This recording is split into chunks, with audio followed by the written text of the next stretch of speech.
Mr. Eric. Hi. Um, you don't know me, so this is an attempt to say, hey, um, hi. I'm a real person, not just a butthole.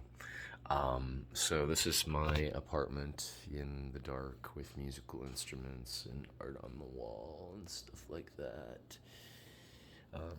I make lots of art. It's all in service to one big thing, which is saving the world.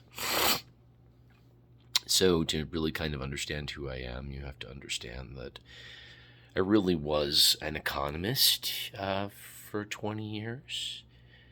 And when I did economics, I was actually a really big deal. I'm in the movie The Big Short.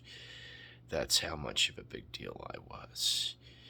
Um, and I did change the global economy in a really profound way. If you've heard of quantitative easing, that was my baby. I am largely responsible for keeping the global economy out of the shit pit following 2008. There are some technicalities there. They picked my less preferred model. That's the model that would go on to generate lots of inflation 20 years later. Ta da! But that was the one they wanted. They didn't want the one where the government and banks and the American people all evenly um, um, shared the burden for 2008 because it was everybody's responsibility. Like, it was one big con. It was a huge con, and everybody knew better. So it's really stupid to make the banks shoulder all of that. I mean, yeah, they were really predatory, but this is what Bill Clinton told the banks to do, right? This is what Bill Clinton told Alan Greenspan to do. I was involved with that too. Um, I've done a lot with the Federal Reserve, um, which is not surprising when you find out where I grew up and who all I grew up with. Treasury Secretary Hank Paulson under George W. Bush and Barack Obama, right? Why is he anybody that you should care about with me? Because his daughter Amanda was on high school student newspaper with me, and she was our high school valedictorian, and she was kind of a friend. I don't know. I always thought she had to stick up her ass. Nice girl, but I always thought she had to stick up her ass. Mr. Paulson was real nice. He bought one of my pieces at the senior art show. I always thought Mr. Paulson was really nice. So yeah, that's kind of like where I made my mark. And then I've done this business with this thing that I call the Global Institute for Edenic Return over the last 9 years, and it's saving the world, man. Not for the weak of heart, not for the faint of heart. Trying to put together a company that really saves us from ourselves. You have to understand that on a fundamental problem, what we face existentially is an absolute. We're living an incredible delusion. And it's an amazing delusion because it's gotten us to do so much, including these devices. But the truth of the matter is, when we, bit the fruit of the tree of Eden, you know, um, the tree of knowledge, when we bit this guy, um,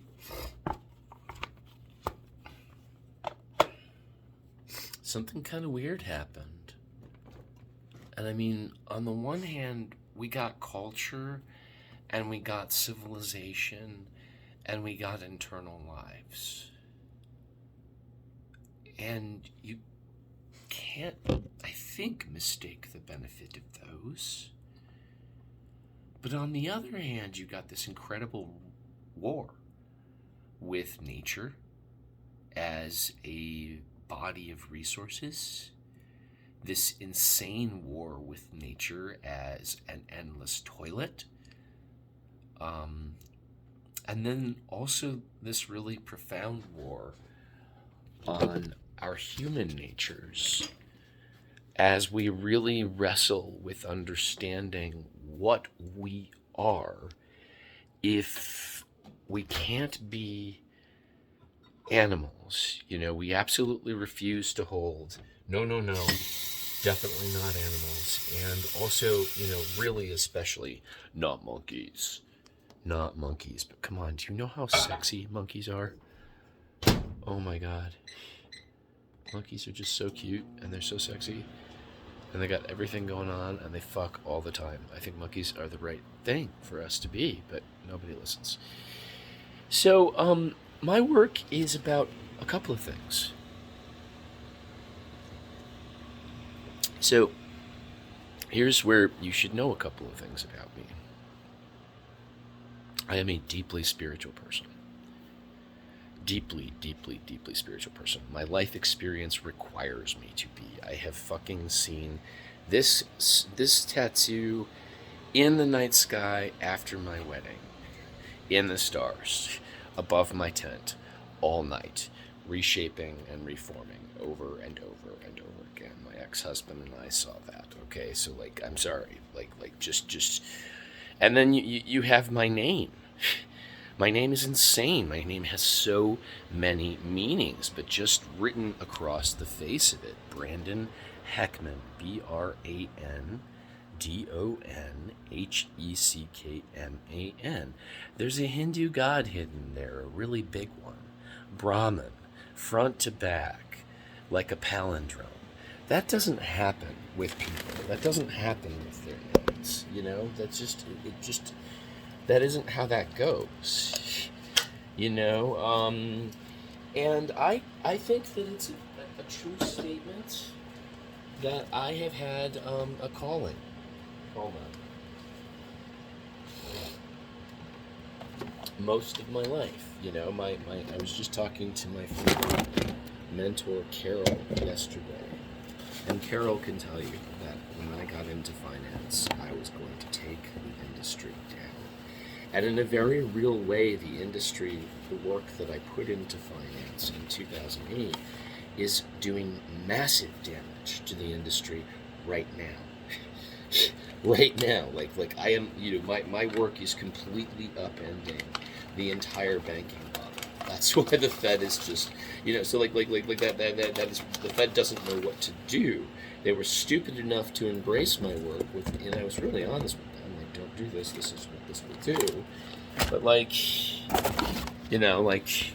in a very real way, I have known since I was 2 years old that I am absolutely here to save all of you. And I've also known that sort of all of my gifts have sort of been part of that. So, it was very, very hard. I grew up in Barrington. Surely you know what and where Barrington is relative to Chicago history. Al Capone, stupid wealth, horsey people, all the good things that happen on lakes. And then, all the homoerotic fun that little boys get into with each other at summer camp.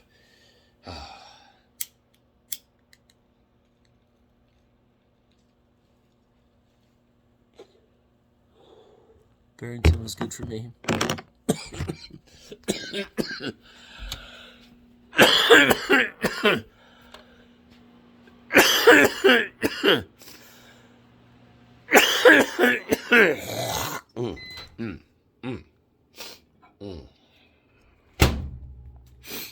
So yeah, in future videos I'll introduce you to the company, but really I just kind of want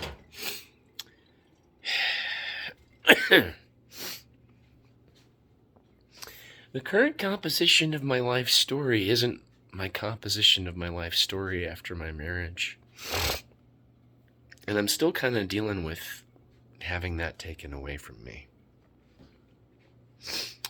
And it was. I really didn't expect this, you know, like.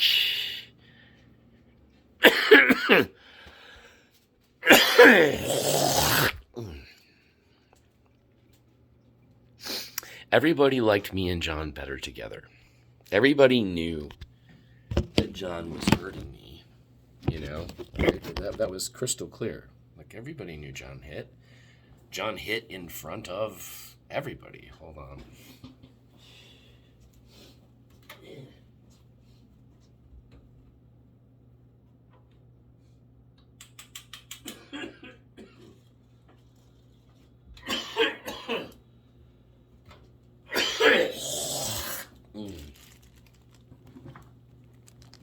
I just assumed that everybody would want me to get away from him. I don't know what everybody wanted from me as an alternative. I don't think anybody wanted me to leave him. You know? I think that's the strange thing that I didn't expect. You know? I don't think anybody wanted me to leave him.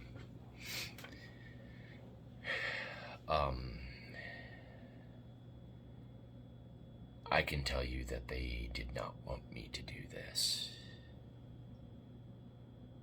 In a big way. This was like the last thing on earth anybody wanted me to do. You know? Oh, you're gonna finally make good on your calling? Fuck you. We are gonna stop you out of existence. And I guess I waited too long. Like, if I had gone and done it when in the 90s, you know, the 90s was the time to do it.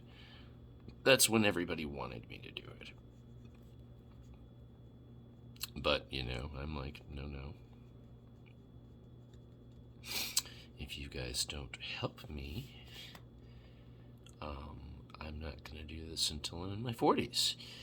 And that's pretty reasonable because I need to make a lot of mistakes before I figure out kind of what it is that I'm going to do for all of you. You know, this isn't going to be something that I get right on the first pass. So, yeah. So, 12 minutes. That's a pretty good introduction. So there you go. Good morning.